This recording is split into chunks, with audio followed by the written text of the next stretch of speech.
चला अध्यक्ष महोदय, थोडक्यात संतोष अण्णा गुप्ता नावाचे एक तालुका अध्यक्ष आहे माझ्या मतदारसंघामध्ये.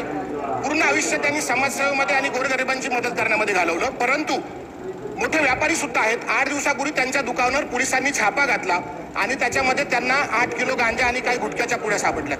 अध्यक्ष महोदय, दुर्दैवाने ज्या व्यक्तींनी पूर्ण आयुष्य समाजसेवेमध्ये घालवलं, मोठे व्यापारी आहेत, अशी काही करण्याची त्यांना गरज नाही अध्यक्ष महोदय. आणि अशा व्यक्तीच्या, अशा राजकारणी ज्यांनी समाजसेवा केली अशा व्यक्तीवर त्यांनी छापा घातला अध्यक्ष महोदय. पोलिसांनी गांजा सापडला, गुन्हाही दाखल झाला अध्यक्ष महोदय. गुन्हा दाखल झाल्यानंतर त्यांचं असं म्हणणं आहे की माझ्या दुकानामध्ये बाजाराच्या दिवशी कोणीतरी एक पिशवी ठेवली. अध्यक्ष महोदय, ग्रामीण भागामध्ये तालुक्याच्या ठिकाणी कोणी जर बाजार करायला आलं तर ग्रामीण भागातला दुकानांमध्ये पिशव्या ठेवतो.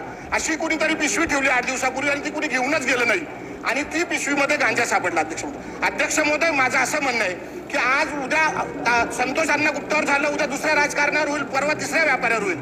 तर आपल्या माध्यमातून सरकारला आणि गृह खात्याला माझी विनंती आहे की संतोष अण्णा गुप्ताला न्याय द्यावा, निपक्षपणे चौकशी करावी अध्यक्ष महोदय. आणि अध्यक्ष महोदय शेवटचा अध्यक्ष महोदय, आणि त्यांना ज्या व्यक्तीने ती गांजाची पिशवी ठेवली असेल त्या व्यक्तीला पोलिसांनी शोधावं आणि त्याच्यावर गुन्हा दाखल करावा आणि संतोष अण्णा गुप्ताला न्याय द्यावा अशी गृह खात्याला आणि सरकारला आपल्या माध्यमातून मी विनंती करतो. धन्यवाद.